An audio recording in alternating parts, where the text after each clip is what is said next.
ॐ सदाशिवसमारम्भां शङ्कराचार्यमध्यमाम् अस्मदाचार्यपर्यन्तां वन्दे गुरुपरम्पराम्। ओम।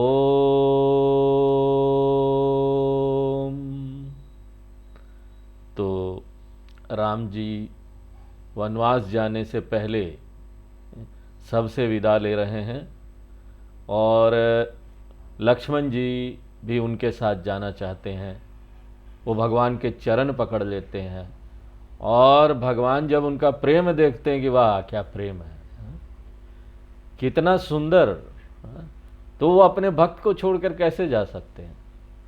तो भगवान जब देखते हैं कि भक्त इतना समर्पण वाला भक्त है तो वो कभी नहीं छोड़ेंगे, हर समय साथ लिए रहेंगे। तो हमको भी ना लक्ष्मण जी जैसा भक्त बनना चाहिए, उनकी जैसा सेवा, उनके जैसा प्रेम। और जब एक बार उन्होंने अनुमति दे दी कि ठीक है तुम मेरे साथ चलो, साथ रहो, तो मागहु विदा मातु सन जाई। ऐसे नहीं करते कि दूसरे लोगों की अपेक्षा कर देते हैं, उपेक्षा कर देते हैं कि जाओ किसी से पूछना उछना नहीं, मैंने बोल दिया ना चलो मेरे साथ तो चलो। लेकिन वो बोलते हैं जाओ, जो यहां पर प्रोसेस है, जो प्रक्रिया है, धर्म की प्रक्रिया है, लोकलाज की प्रक्रिया है, समाज की प्रक्रिया है, उसके हिसाब से हमको चलना चाहिए। जाओ अपनी मां से आज्ञा लेके आओ। अगर साथ चलना है तो अपनी माता से स्वीकृति लेकर आओ, वहां से जल्दी ही लौट कर आओ, जिससे कि हम लोग शीघ्र ही वन को चले। यह भी बता दिया कि तुम्हारी माता तो आज्ञा देगी, क्योंकि लौट कर आओ। हम किसी को कब बोलते लौट कर आना, तो मालूम है वापस आएगा वो है? माता से स्वीकृति मांगना लोक मर्यादा की बात है। समाज में लोक मर्यादा का पालन हमको करना चाहिए। भले ही माता पिता में आसक्ति न हो, परमात्मा में ही प्रेम हो, परंतु लोक मर्यादा का पालन आवश्यक है। भगवान की यह साथ चलने की स्वीकृति सूचक बात सुनकर लक्ष्मण जी मुदित भये, प्रसन्न हो गए। उन्हें लगा कि जो बहुत बड़ी हानि होने वाली थी उससे बच गए और बहुत बड़ा लाभ प्राप्त हो गया। क्या लाभ प्राप्त हुआ उनको? ये कोई लाभ है क्या?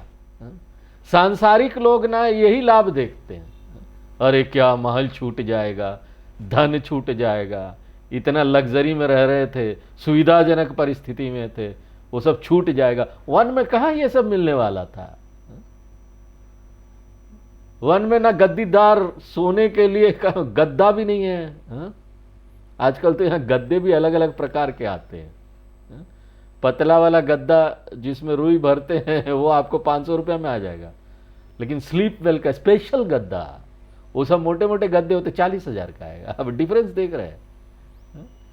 तो ऐसी जो राजमहल वाली जो यहां पर सुविधा थी, उसको छोड़कर जाना लाभ कैसे हुआ?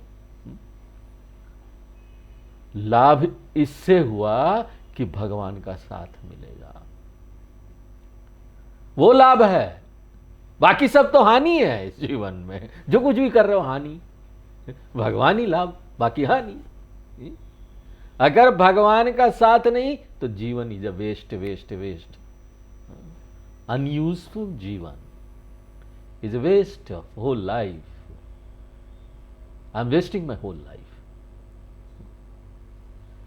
और यह ध्यान देने बात है, यहां पर बहुत ध्यान नोट करने वाली बात है कि परमार्थ सिद्धि, ज्ञान विज्ञान, परमात्मा की भक्ति, ये सब चीजें जो है ना, यही जीवन में सबसे बड़ा लाभ है। यही जाने वाला है ना साथ में, और क्या जाएगा? और क्या जाएगा बताओ?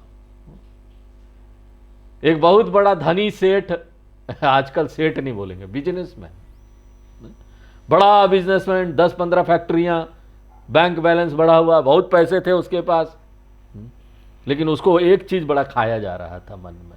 संबंधी लोग भी इतने थे, पैसा इतना था तो संबंधियों से ज्यादा कुछ लेना देना नहीं था। कोई मेरे साथ जाए ना जाए, ये धन मेरे साथ जाना चाहिए। हाँ? संबंधियों से तो प्रेम और अपने लोगों से प्रेम, बस प्रेम प्रेम था बस। साथ काम का है। हाँ? काम से प्रेम हो गया तो हो गया बस। तो वो बड़ा चिंतित हो रहा था कि भैया पैसा कौड़ी जो है ना वो हमारे साथ जाना चाहिए। प्रॉपर्टी वगैरह कैसे जाएगा, सब जगह ढूंढने लगा। जितने महात्मा मिले वो बोलने लगे भाई ये तो साथ नहीं जा सकता। हाँ? इस सबको तो यहीं छोड़ के जाना पड़ेगा। अब कोई उसको बता ही ना पाए। अब वो सोचे हमको तो लेके जाना, मरने के बाद भी इसको अपने साथ ले जाना, कैसे ले जाएंगे। तो बड़ा ढूंढते ढूंढते उसको ना एक विरक्त साधु मिला। वो अपना बैठे हुए थे गंदे उंदे से एक बैलगाड़ी के साथ पीठ टिकाकर, कपड़ा भी चिथड़ा सा था, ज्यादा कुछ था नहीं उनके पास, लेकिन चेहरा चमक रहा था। ऐसा लग रहा था महान साधु संत है। उनसे पूछा जाकर कि महात्मा जी एक प्रश्न का उत्तर मैं सालों से खोज रहा हूं, कोई मुझे दे ही नहीं रहा है कि ये जो प्रॉपर्टी वगैरह है उसे मैं कैसे लेके जाऊंगा अपने साथ, मुझे ले जाना है साथ में, धन कैसे ले जाऊं। तो बड़ा आसान है। तो कैसे? बांट दो। बांट दे? मैं आपसे पूछ रहा हूं कि मुझे लेके जाना, आप बोल रहे बांट दो। नहीं बांट दो, मैं किस लिए बोल रहा हूं, तुम इसको बांटोगे, जो जरूरतमंद है उसको दोगे तो वो ना कन्वर्ट हो जाएगा अलग करेंसी में, जिसको बोलते पुण्य रूपी करेंसी। उसको आप ले जा सकते हो अगले जन्म में भी, इसको नहीं है। इसको आपको कन्वर्ट करना पड़ेगा। जैसे आप दूसरे शहर में दूसरे देश में जाते ना, इंडिया से अमेरिका में जाएंगे तो वहां रुपया चलता नहीं। आपको एयरपोर्ट में वहां एक्सचेंज वाले काउंटर होते हैं, वहां जाके रुपया को डॉलर में कन्वर्ट करना पड़ेगा। उसी तरह से अगर आपको इसको साथ ले जाना है तो बांटो। दान दो, जिसके पास नहीं है उसको दो ना। लोग पकड़े रहते हैं अपने, हमने कमाया। अरे भैया ये भगवान ने आपको शक्ति नहीं दी होती, आपको भाग्य नहीं दिया होता तो आपके जैसे मेहनत करने वाले लोग बहुत है इस संसार में, जिसको ये प्राप्त हुआ होता। अगर आपको प्राप्त हुआ है ये तो सभी लोगों का इसमें कुछ ना कुछ योगदान है, सिर्फ आपका नहीं है। ये 80% पैसा तो जो आप कमाते हो, जो प्रॉपर्टी आप कमाते हो तो भगवान का है, भगवान के योगदान से आया है। आप उसको कैसे अपना बोलते हैं? देना सीखो, यही परमार्थ सिद्धि, यही सब साथ जाएगा, यही बड़ा लाभ है। ये जो करोगे दान पुण्य तप, ये तो छोड़ना नहीं चाहिए ना, तप दान वगैरह नहीं छोड़ना चाहिए, भगवान गीता में भी बोलते हैं, करते रहो। और देखो परमार्थ सिद्धि के लिए जब हम जाते हैं ना, ज्ञान विज्ञान परमात्मा की भक्ति के लिए जब हम जाते हैं इससे ऊपर उठ के, और उसमें धर्म बाधा डालता है तो ये हानि है, ये सही बात नहीं है। उस समय आपको धर्म का भी त्याग कर देना चाहिए। आप यहां बैठ के सत्संग सुन रहे हैं, आपके रिश्तेदार आते हैं, आपका कर्तव्य है उनसे मिलना, लेकिन सत्संग क्या है? वो बड़ा चीज है, वो परमार्थ है, उसके लिए आप अपना कर्तव्य छोड़ सकते हैं। अगर उन दोनों में ना लड़ाई हो रही है, विरुद्धात्मक चल रहा है जीवन में, सत्संग को चुनना चाहिए। हर्षित हृदय मातु पही आई। लक्ष्मण जी बहुत प्रसन्न होकर सुमित्रा माता से स्वीकृति लेने के लिए चल दिए। लक्ष्मण जी की इस समय की प्रसन्नता से ज्ञात होता है कि उनमें कितना वैराग्य है, और अयोध्या के किसी सुख में उनको कोई आसक्ति नहीं है कि इतना सुंदर महल, इतना बड़ा शहर, इतनी प्रजा जिसका मैं राजा बन जाऊंगा। कोई नहीं, उनके मन में यह बात आ ही नहीं रही है। वो तो बड़े खुश होकर है, चलो क्या बात हो गई, भगवान ने बोल दिया मेरे साथ आओ, माता जी के पास जाते हैं अपने। और वो जाते हुए इतने सुख का अनुभव कर रहे हैं मानो ना कोई व्यक्ति जो अंधा हो गया हो और उसे पुनः आंखों की ज्योति प्राप्त हो गई हो। माने भगवान राम ही उनके नेत्र है, और उनसे वियोग होना लक्ष्मण जी के लिए अंधे होने के समान था, वो उनसे दूर हो ही नहीं सकते थे। लक्ष्मण जी ने जाकर माता के चरणों में प्रणाम किया, परंतु मनु रघुनंदन जानकी सा था। शरीर से तो लक्ष्मण जी सुमित्रा माता को प्रणाम कर रहे थे, परंतु उनका मन बड़ा सुख में था। अब मुझे भगवान के साथ जाना है। हा? रघुकुल को सुख देने वाले भगवान राम और सीता जी के साथ था उनका मन। आध्यात्म विद्या का सिद्धांत है कि व्यक्ति को संसार में इसी प्रकार रहना चाहिए कि शरीर से तो संसार में सब उचित व्यवहार करता रहे, लेकिन मन सदा परमात्मा का स्मरण चिंतन करता रहे, अपना नाता उसी से जोड़े रहे। सबके साथ यहां व्यवहार करो, जो समाज में व्यवहार है वो करते रहो, लेकिन उसमें भी देखो अपनी भक्ति, पीछे परमात्मा का चिंतन चलते रहना चाहिए। यदि मन में भी संसार रहे तो आसक्ति हो जाएगी और काम बिगड़ जाएगा। लक्ष्मण जी का मन इस प्रकार भगवान में लगा हुआ था। पूछे मां तू मलिन मन देखी, माता ने देखा कि लक्ष्मण के मुख पर तो उदासी है, तो उन्होंने उस उदासी का कारण पूछा। तो लक्ष्मण जी ने सारी घटना विस्तार से बता दी। लक्ष्मण जी के कठोर वचन, भगवान राम को 14 वर्ष के लिए तपस्वी वेश में वन जाना है, सुनकर सुमित्रा माता इस प्रकार सहम गई जैसे वन में अपने चारों ओर आग लगी देखकर मृगी भयभीत होकर सहम जाए। मैं कहां जाऊंगी, आग लग गया ये तो। वो सोचने लगी ये क्या भयानक घटना हो गई, इसका परिणाम क्या होने वाला है। ये सब सोचकर उनके मन में ना व्याकुलता आ गई।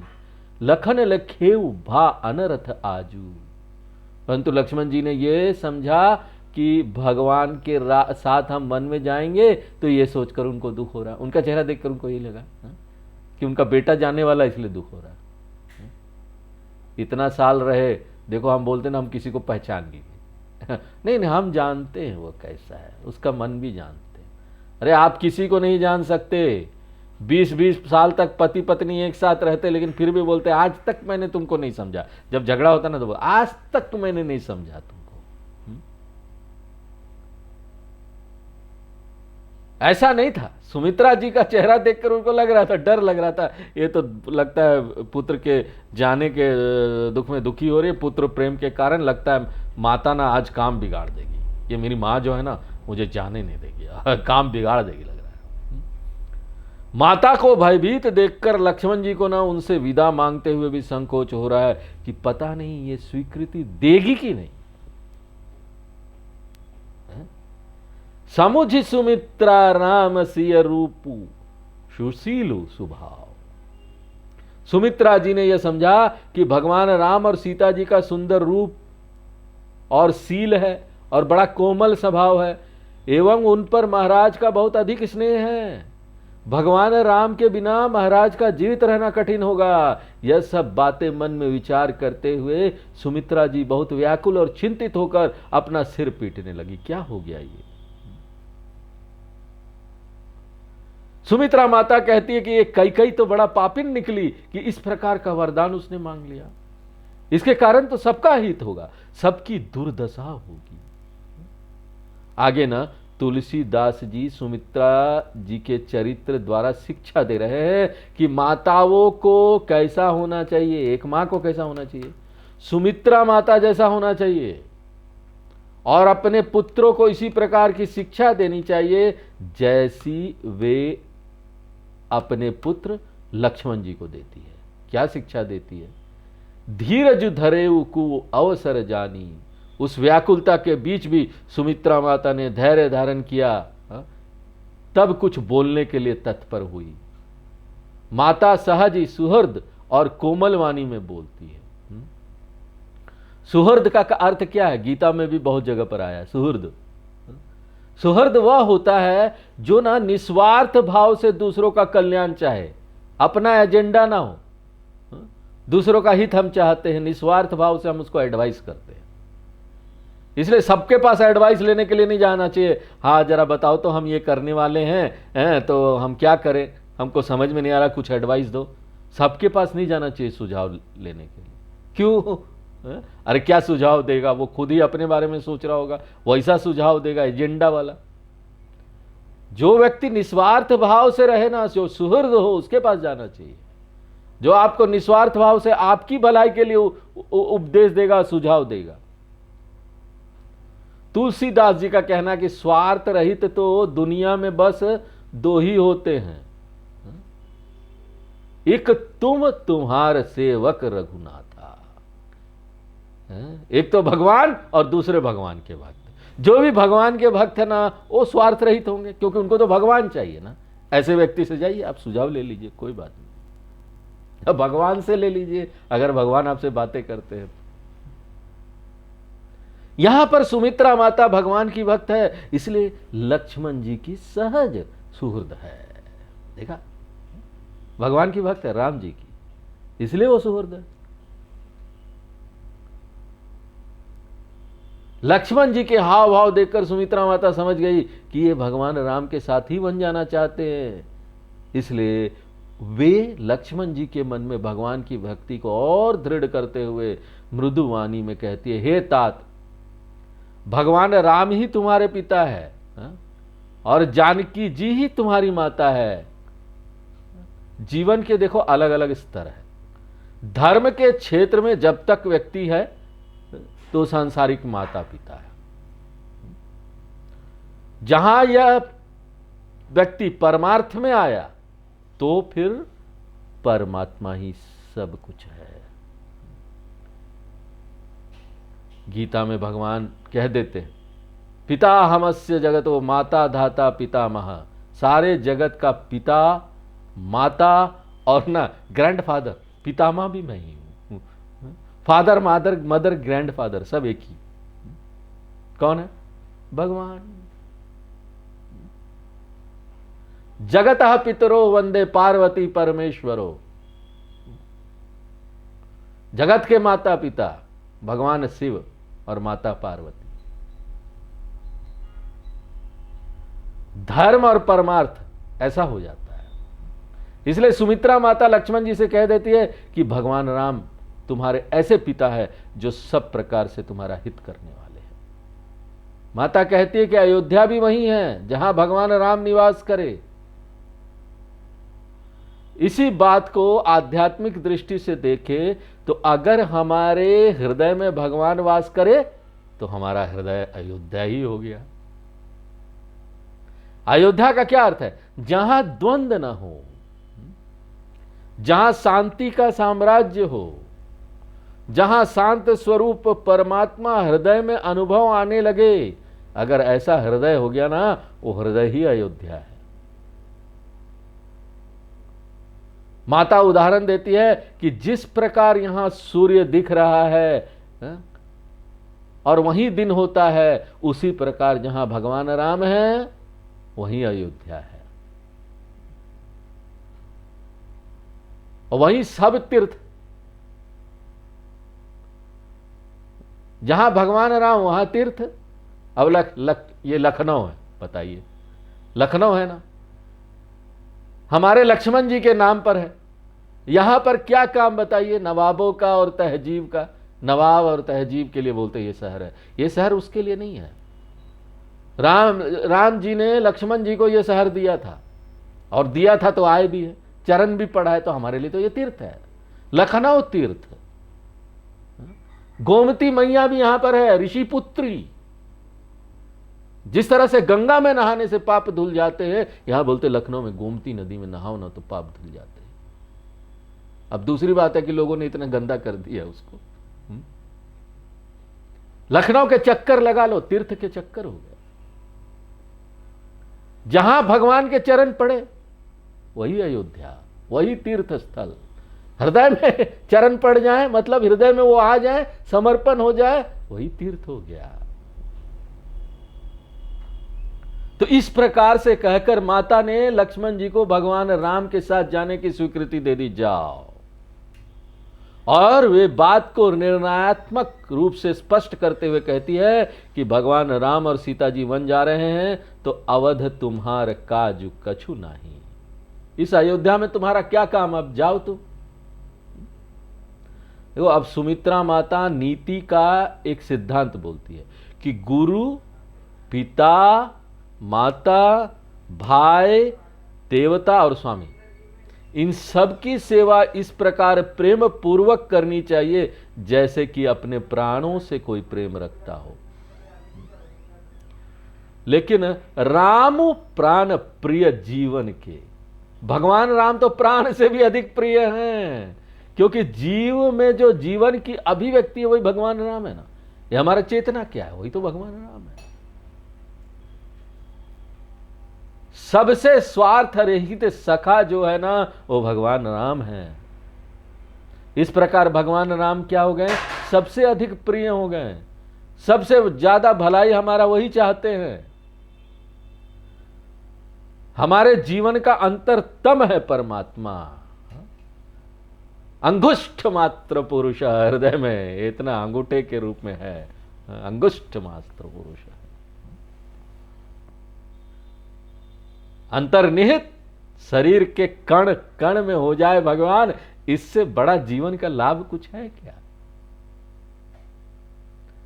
पूजनीय प्रिय परम जहां ते, संसार में जितने लोग भी पूजनीय हैं वो भगवान के नाते ही पूजनीय हैं, क्योंकि इन सब के आशीर्वाद से परमात्मा का प्रेम प्राप्त होगा। हम जब किसी को, देखो हमारी संस्कृति में ना, किसी को नमस्कार करने में हमको कोई दिक्कत नहीं होती, हम किसी को भी नमस्कार कर देते, राम राम जी।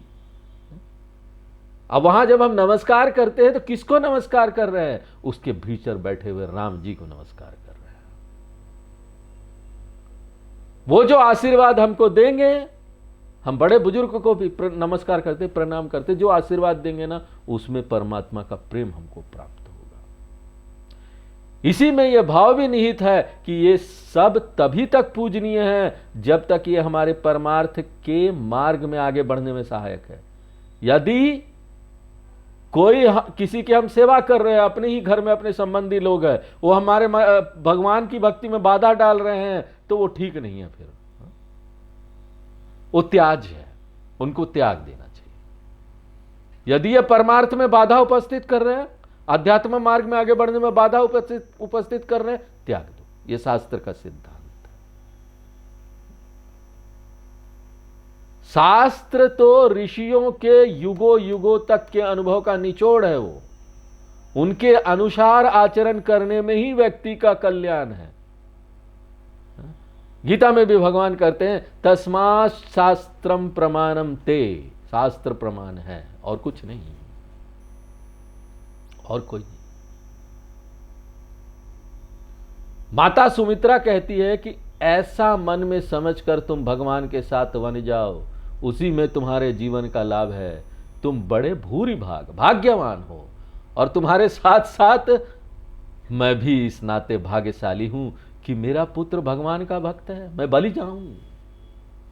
माने तुम्हें धन्य बोलती हूं कि तुम्हारे कल्याण की कामना करती हूं। तुम्हारे मन में किसी प्रकार के छल से रहित भगवान की भक्ति है, कोई भी प्रकार का छल नहीं है। उनके चरणों में तुम्हारा विशुद्ध प्रेम है, यही तुम्हारी महानता है। देखिए, सुमित्रा माता सांसारिक माताओं की तरह नहीं है, जिनके हृदय में भगवान की भक्ति नहीं है, और जो अपने पुत्रों को केवल सांसारिक बातें सिखाती है और जमकर खिंचाई करेगी, ऐसा कुछ नहीं है। सांसारिक माता की तरह नहीं। सुमित्रा सांसारिक माता लोग तो ऐसे देखे, हाँ पुत्र चला जाएगा, भगवान की भक्ति छोड़ ना जाए हमको, ना ना मेरे पास ही रहो, ये सब कुछ ठीक नहीं है, ये सब ना ना ना, गीता ना पढ़ो। कई लोग तो घर में गीता रखते नहीं, डरते हैं वैराग्य हो जाए, मेरा संसार से छोड़ के चला गया तो मेरा पुत्र, गीता पढ़ने नहीं देते।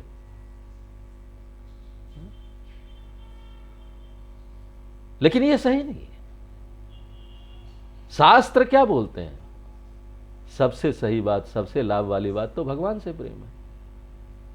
सुमित्रा माता ऐसी नहीं है, सांसारिक मां की तरह नहीं, वो तो भगवान की भक्त है। सुमित्रा माता नीति का सिद्धांत बताती है कि पुत्रवती जुबती जगत सोई। संसार में पुत्रवती स्त्री तो वही है जिसका पुत्र भगवान का भक्त हो। अगर ऐसा नहीं है तो क्या है? अगर भगवान का भक्त नहीं है, न तरु बांझ भली भांति पियानी। जो माता अपने राम विमुख हो जाए, राम से, पुत्र से अपना हित समझती है, तो वह धोखे में है। इससे भले तो बांझ ही रहती, क्योंकि राम विमुख पुत्र तो मनुष्य कहलाने के योग्य भी नहीं है, पशु तुल्य है। ऐसे लोग तो, जो भगवान जिसके जीवन में नहीं हो तो पशु तुल्य हो, जीवन गया, बेकार जाएगा। शास्त्र का मत है कि माताओं को अपने पुत्रों को भौतिक जीवन की शिक्षा के साथ साथ परमात्मा की भक्ति की भी शिक्षा देनी चाहिए। देखिए, अगर सिर्फ हम भौतिक जीवन जिएंगे जहां परमात्मा नहीं होगा, तो जानवर की तरह, जानवर लोग भी तो यही करते हैं ना। वो भी अपने बच्चे पैदा करते हैं, वो भी अपने लिए खाना जुटाते हैं, वो भी बड़ा घर बनाते हैं। कई जानवर तो हमसे अच्छा घर बनाते हैं, बड़ा अच्छा। देखिए किस तरह से पेड़ पर एकदम लटका देंगे, ऐसे गोल गोल। चिड़ियाँ जो अपना घोंसला बनाती है, किससे सी कर बनाती है उसको, इंजीनियरिंग का डिजाइन फेल हो जाए वहां पर। तो क्या अंतर हुआ देखो हमारे और उनमें। पशु स्तर का जीवन है। ऐसे जब वैदिक काल चलता था और बच्चे को गुरुकुल में शिक्षा मिलती थी, तो वहां पर सब कुछ सिखाया जाता था। वैदिक काल में वेदों की शिक्षा दी जाती थी, साथ में जो कमाने खाने वाली शिक्षा है, अर्थशास्त्र की शिक्षा है, विज्ञान की शिक्षा है, वो सभी दी जाती थी। शस्त्र चलाने की शिक्षा, अगर क्षत्रिय है तो शस्त्र चलाने की शिक्षा दे दी, ब्राह्मण है तो कर्मकांड की शिक्षा दे दी, वैश्य है तो अर्थव्यवस्था की शिक्षा दे दी।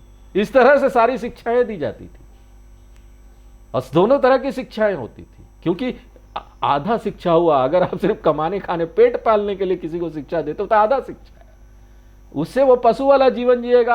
आगे जाकर समाज के लिए वो अच्छा व्यक्ति नहीं बनेगा। ऐसा व्यक्ति समाज के लिए वो भार होगा, बोझ होगा, समाज को वो बिखरा देगा। ऐसा व्यक्ति समाज के लिए एसेट नहीं होगा, लाइबिलिटी हो जाएगा, बोझ हो जाएगा। ऐसा व्यक्ति अपने वो क्या केवल धन धन धन धन संग्रह करो,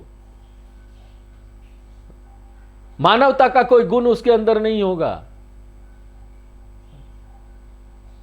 धन संग्रह को अपने जीवन का लक्ष्य न बनावे, मानवता के, देवत्व के गुण आए, तभी व्यक्ति श्रेष्ठ बन सकता है।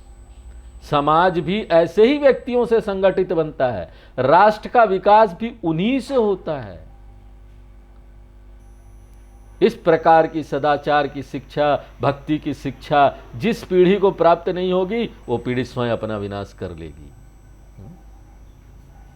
जो माता पिता गुरुजन अगली पीढ़ी को सन्मार्ग पर चलने की शिक्षा नहीं देते, वे अपने धर्म का पालन नहीं कर रहे हैं।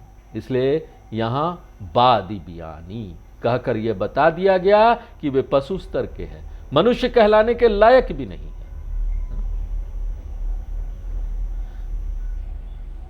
तुम हरे ही भाग राम वन जाही। सुमित्रा माता कहती है कि भगवान राम वन जा रहे हैं तो कारण कितने ही हो सकते हैं, लेकिन तुम तो ये मानो कि तुम्हारे प्रारब्ध से ही भगवान राम वन जा रहे हैं, क्योंकि वहां तुम्हें उनकी संपूर्ण सेवा करने का अवसर मिलेगा। कोई होगा ही नहीं, पूरा लक्ष्मण जी ही सेवा कर रहे। सोचो, पूरा उपलब्ध हो गए भगवान हमको। उनके वन जाने का कोई और कारण मत समझो, बस समझो कि तुम्हारा उद्धार होने वाला है। जाओ उनके साथ। सकल सुकृत कर बड़ फलु एहू। तुलसीदास जी यहां पर माता सुमित्रा के मुख से परमार्थ का सिद्धांत कहला रहे हैं कि जितने भी पुण्य हैं, पिछले पुण्य ही फलदायी होने पर प्रारब्ध बनकर सामने आते हैं ना। पिछला आपने जो कमाए, अच्छे कर्म किए हैं, वो पुण्य है आपका। आध्यात्मिक पुण्य हो या भौतिक पुण्य हो, भौतिक पुण्य होगा तो आपको पैसा, प्रॉपर्टी, ये सब मिलेगा, धन मिलेगा, और आध्यात्मिक पुण्य होगा तो भगवान की भक्ति मिलेगी। तो इन सब पुण्यों का उत्तम फल यही है कि भगवान राम और सीता जी के चरणों में स्वाभाविक प्रेम भक्ति प्राप्त हो। इसी बात को यहां इस प्रकार भी कह सकते हैं कि परमात्मा का ज्ञान हो, चित्त उसी के आश्रित रहे। इसी प्रकार की आंतरिक दशा को भक्ति कहते हैं। राग रोष ईर्ष्या मधुमोहू। माता कहती है कि तुम राग, रोष, ईर्ष्या मद मोह इत्यादि विकारों के वश में स्वप्न में भी मत होना। कितनी सुंदर माता है। अब माता लोगों को भी ये ज्ञान हो तभी तो ये शिक्षा देना। हमारी संस्कृति में था कि माँ बाप ही पीढ़ी दर पीढ़ी ये ज्ञान बच्चों को देते थे, बचपन से ही उनको पता होता था, वो पढ़ते थे, तभी तो उनके दादा दादी ने बताया माँ बाप को, माँ बाप ने बताया बच्चों को। वेदों का ज्ञान भी इसी तरह से आगे बढ़ा, हमारे ग्रंथों का ज्ञान भी इसी तरह से आगे बढ़ा, संस्कार भी इसी तरह से पीढ़ी दर पीढ़ी बढ़ा। तो माँ हो तो ऐसी जो इस तरह की शिक्षा दे।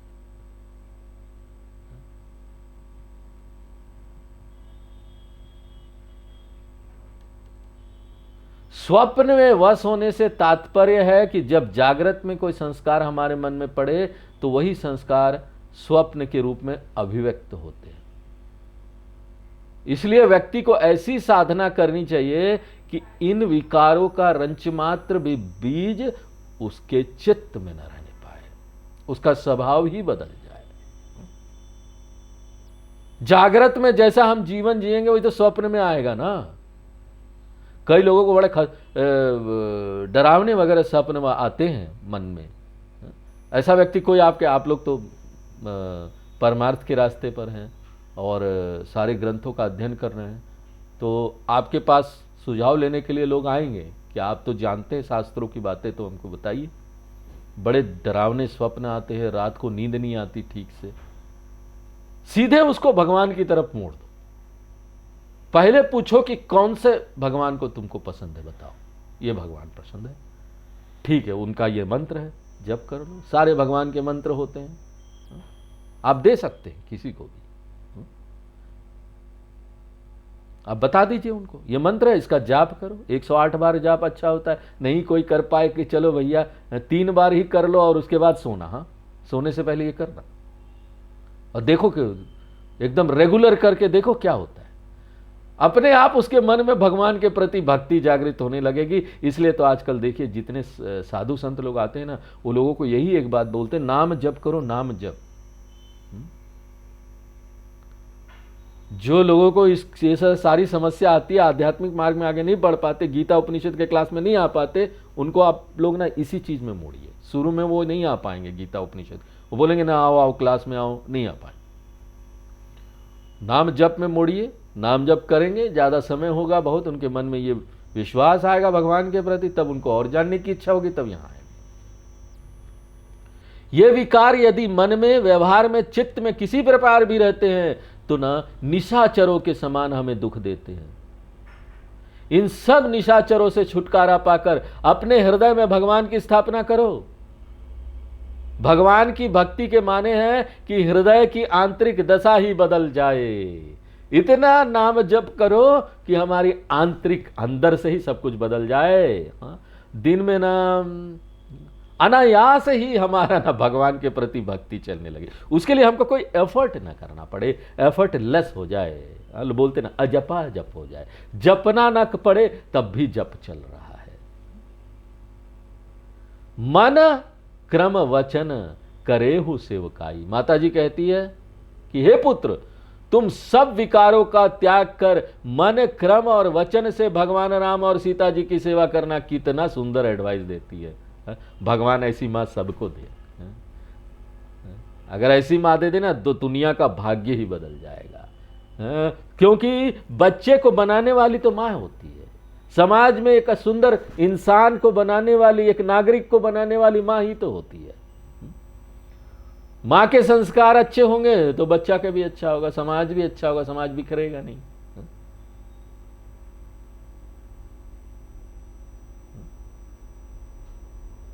यहां पर संकेत है कि आध्यात्मिक जीवन सब प्रकार से होना चाहिए, सब समय होना चाहिए। कुछ लोग 24 घंटे में से आधा घंटा भगवान की पूजा करते हैं, बाकी ना 23.5 घंटे भ्रष्टाचार का जीवन जिएंगे। हाँ, बड़े बड़े सेठ लोग होते हैं ना, दिन में ठग लेते हैं लोगों को, खूब पैसा कमाते हैं और उसके बाद कहीं थोड़ा सा दान दे देंगे उसमें से निकाल के। वो सोचते हो गया, उनका प्रायश्चित हो गया। परंतु शास्त्र इस बात का विरोध करता है। शास्त्र का कहना है कि व्यक्ति को ना मानसिक विकार त्याग कर 24 घंटे निर्मल जीवन जीना चाहिए। 24 घंटे बाहर से नहीं, मनसा वाचा कर्मा, मन से भी हमको विकार नहीं लाने चाहिए। वाणी से तो बोलने ही नहीं चाहिए ऐसी कोई बात। मन में भी विचार अच्छी चलनी चाहिए, शुद्ध विचार होने चाहिए। ऐसा कब होगा? जब हम हर कार्य को ना भगवान की सेवा बना लेंगे। हर कार्य को भगवान की सेवा समझ कर करें, चाहे वो किसान हो, चाहे बिजनेसमैन हो। अपने परिश्रम और लागत के अनुसार ही वो लाभ कमाएं, कोई ठगी का कार्य ना करे।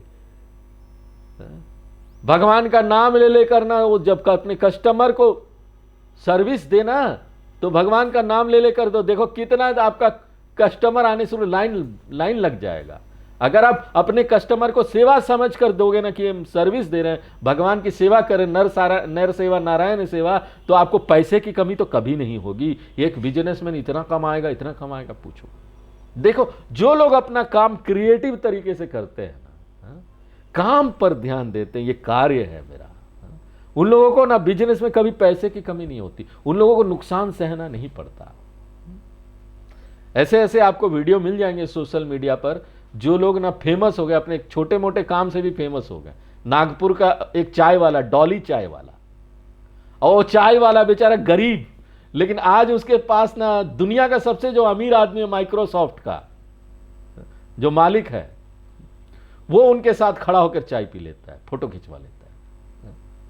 अब सोचो, अपने काम को इतने क्रिएटिव तरीके से, काम में भक्ति, धीरे धीरे भगवान भी इंक्लूड करो। खाली काम में भक्ति रखोगे तो ना धीरे वो फिर आपको ना कहीं तनाव में डाल देगा।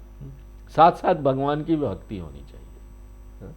भगवान का नाम ले लेके कि हम ये भगवान की सेवा कर रहे हैं, ऐसा करके करो ना, तो और ज्यादा लाभ ही लाभ होगा। यहां पर वचन से भगवान की भक्ति से तात्पर्य केवल नाम जप इत्यादि नहीं, व्यवहार में व्यक्ति से प्रिय वचन बोलना चाहिए, व्यवहार भी अच्छा होना चाहिए। ये भक्ति भक्ति भक्ति, भगवान का नाम ले रहे, ये भक्ति नहीं है। व्यवहार अच्छा हो, दूसरों की सेवा करो, ये भी भक्ति है भगवान की।